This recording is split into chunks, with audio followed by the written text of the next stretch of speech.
Hey, good morning. It's Mark and Susan Schultz this Hi. morning with DigitalAircraft. And we are live this morning, and we're going to tell you some exciting things about the broadcast we're going to do tomorrow, which is featured on growth in aerospace. That's right. Yeah. It's going to be exciting. It's going to be good. You want to tune in? Yeah, we are. Hey, we're broadcasting in the backyard today. We're in the Seattle area, and the reason we're doing it in the backyard is tomorrow I'm going to have a guest tomorrow. Who's my guest tomorrow? Dean Cameron. Dean Cameron, and Yeah. Dean is with Northwest Aerospace News Magazine. Yeah, actually, if you He's caught got a great magazine. Oh, hold it up. Yeah, there you go. Yeah. And if you caught the virtual summit a couple of weeks ago, the Recovery in Aviation virtual summit, you know that we had 61 speakers over 3 days, and it was really very exciting because we focused all on recovery in aviation. That's right. And one of the things that Dean does at Northwest News Aerospace Magazine is in his company, he focuses on helping aerospace manufacturers to be successful in the Pacific Northwest region. And so he had a great idea. He said, hey, we need to focus on helping some of the manufacturers, the aerospace manufacturers in the region, to be able to get their message out. All right. And it's really an important thing. It is important, especially during this time where there's no conferences. Yeah, there's no trade shows and no conferences and things like that. And so there's the ability to get the word out about their companies is not there right now. No, it's not. And so that's really an important thing. So what we're going to do tomorrow is we're actually going to have a 1 hour broadcast between 9 Pacific and 10 Pacific. And we're going to have four, featured companies, manufacturing companies. And in that, we are going to have 15-minute segments where we're going to feature each one of those manufacturers. Like really an info blast. Yeah, like an info blast. 15-minute info blast for each company. Listen, a lot of info. We think it's important to bring interesting speakers with focused content to you so that you can learn something, very quickly. All right. And so that's really what we want to do. That's what we're doing tomorrow. So that's 9 o'clock tomorrow. Pacific time, 12 noon Eastern time. With Dean. Yep, with Dean Cameron. All right, Dean's going to be sitting right there, and I'm going to be sitting right here. Unless it's raining, we might take it inside. And if it's raining, it might be raining tomorrow. Hey, I want to give you a quick preview on some of the things that we're going to talk about tomorrow. So, like I said, we're really focused. We're passionate here at Digital Aircraft about focusing on success in aviation, and a critical sector of that is manufacturing, aerospace manufacturing. Yeah, I see we got a bunch of people that are joining us here. I just wanted to remind you to share the stream. And, we got some people here. Mohammed Naheem has joined us. I don't remember where Mohammed is, but if you're out there, tell us where you are and tell us that you've joined. And we'll take some of your questions, actually, when I talk about some of the interview candidates that we're going to have tomorrow. But if you would, just share the stream and give us a shout out, a hello there. It's always nice to know where people join us from. It is. People join us from all over the world. All over the world, from South America and from the Middle East and from the South Pacific and from North America and Europe and everywhere. It's just really very exciting. And anyway, hey, let me just tell you about some of the stuff that we got going on tomorrow. So listen, one of our interview candidates tomorrow is Bryan Jacobs, and he's with CG Tech. And CG Tech, he's actually a rep right now to Boeing. And this is a really cool thing. We talked about this. This is the guys that do the digital twin.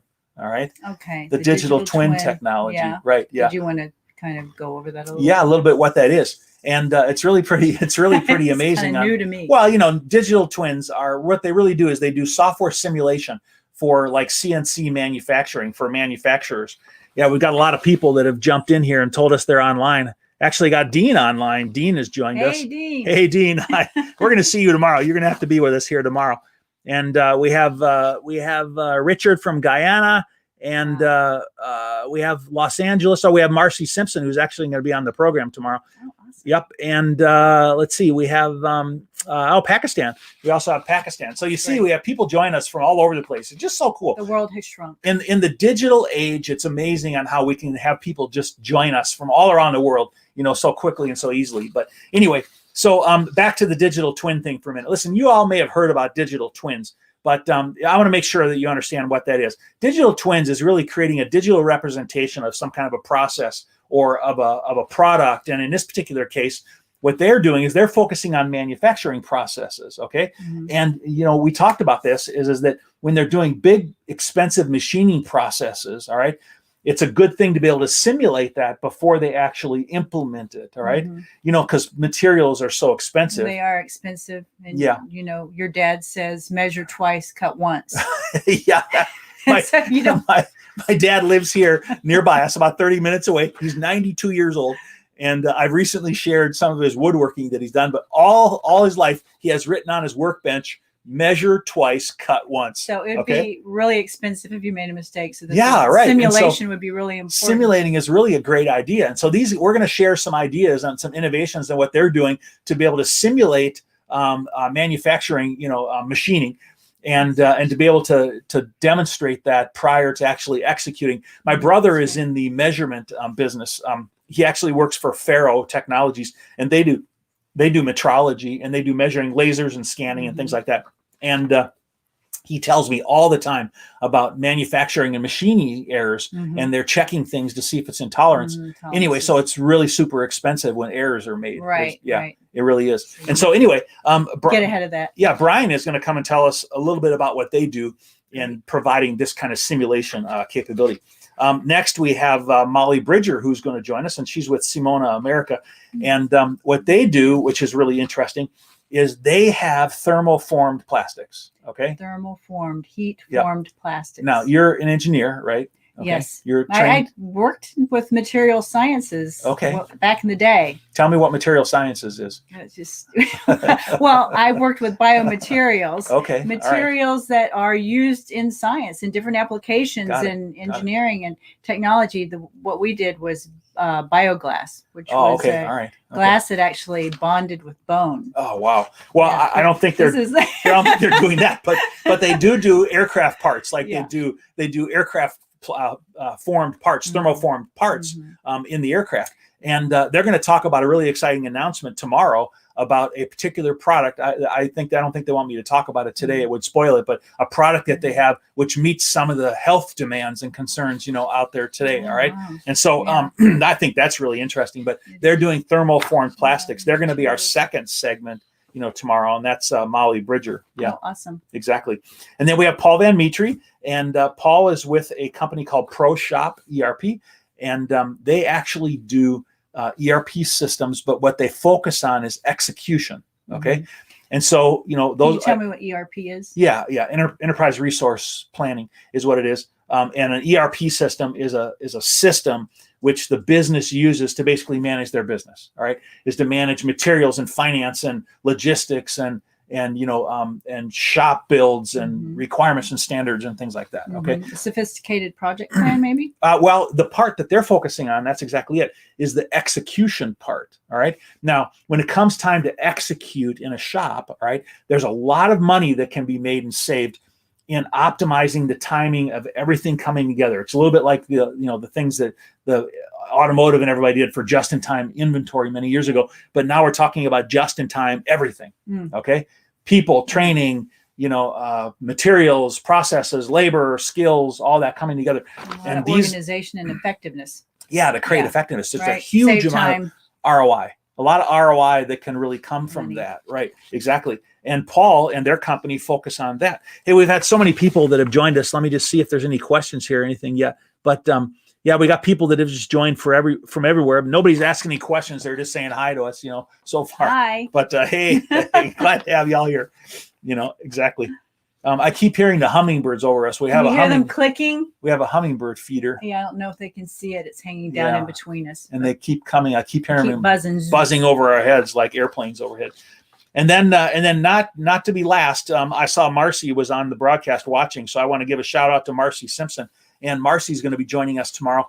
And Marcie is with a company called Nycoat. And what they do is they do coatings. They do material coatings. Now, she's going to tell us all about the different kind of applications that they have. But coatings, in my mind, can be anything from paint coatings to metal preparations to anodizing of aluminum surfaces, or now I reducing radar signatures on aircraft. I'm talking about my past. Okay. There's a hint there. Susan used to work in dark projects, and they put coatings on airplanes to do special things. That's right. Radar absorbing material is declassified. It's declassified, but Susan worked in aerospace with a lot of really interesting projects over the years.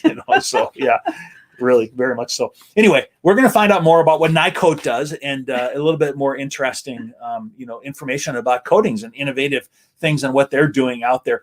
Now, I understand that she also had something which addressed, health concerns, and so we'll have to ask Marcie about that tomorrow and how they're doing that. So that's really good. But anyway, so we were just out here having our tea this morning, and that's right. I forgot it was here. Yeah, we forgot our tea was here, but I'll turn this around. Yeah, I know, so you can see that. I know, so you can see that. I want to give a shout out to my friends at Storyville Coffee. It's our favorite coffee shop. Coffee shop. And we hate it because they're closed. Right now. Very sad. It's very sad. They're still not open. No, in Seattle. They're open, but on Bainbridge Island, they're still closed. But, well, they're open they're producing the coffee. They're making the coffee and shipping. They're making the desserts Bainbridge and things, Island. and they're shipping them to the other. But one of the things I love about it is the owner actually has a solid polished aluminum DC-3. And they have a little boy flying an airplane, and it's always inspiring to me, to have this little fly boy flying his airplane, because I love aviation, and the owner that owns this coffee shop loves aviation as well. Yeah. But I should give a disclaimer: is that I do not have coffee in here. Susan is also a health and nutrition consultant for hundreds of people, actually, and she's done a great job of helping people be healthy and to lose weight and lots of things. And she has me on a detox tea. I don't get a coffee. And it's delicious too. It is. It's really good. So. Anyway, let's see if we have any other questions here that have come in. So people are just calling out where they are, and I'm really looking forward to having you, online tomorrow. Hey, let me just tell you a few other things that we're doing right now that we're really passionate about. We're really passionate about recovery in aviation, and here at Digital Aircraft, we're really focusing on how do we create success in aviation. And one of the ways that we found to create success in aviation is to be able to examine our marketplace and the things that are happening around us, and to be able to refocus our businesses on the areas where there's demand. All right. So if you're out there in commercial aviation, we found that commercial aviation is suffering right now, because of the flying demand is down. I flew back from Minneapolis 2 days ago. I was there for a week, and the airplane was probably 50% full, maybe, and but I'm sure their schedules are way down. Oh yeah. And a lot of reduced. Right, flights. and a few weeks back, Susan flew out with me. But how was your flying experience? Did you feel good about it? Yeah, I felt really good about it. I felt really safe. I felt like they were taking a lot of safety and clean precautions. TSA was having a little huddle powwow, and I overheard them talking about what they need to be doing for social distancing and that sort of thing. So it was a little bit challenging because there's still a lot of the shops and things aren't open, and it's a little bit it's a little bit weird right now, just being so packed into airplanes right now. But I gotta say, overall, I felt positive about the experience, and I didn't feel like traveling was unsafe. Right now, since March, I've actually made 12 different legs in flights. And I feel like the industry is really working really, really hard to provide a safe environment. So anyway, they're adapting. Anyway, I believe that people are starting to come back, but commercial aviation is one of those places that's really challenged right now. All right. But one of the things that we did discover in our virtual summit is business aviation, aircraft modifications, cargo, software, some segments of general aviation, helicopters. There's many segments right now, business travel. There's many segments right now where it's so hot. It's really hot. As a matter of fact, they have record revenues right now. I was reading this morning in the news that many of the pilots that have been furloughed are going to fly business jets. All right. And it's a little bit of a challenge because it's a change in mentality and the things that they have to do. But there's a big demand right now for people to actually fly in business jets. And some of those businesses are doing really, really, really well.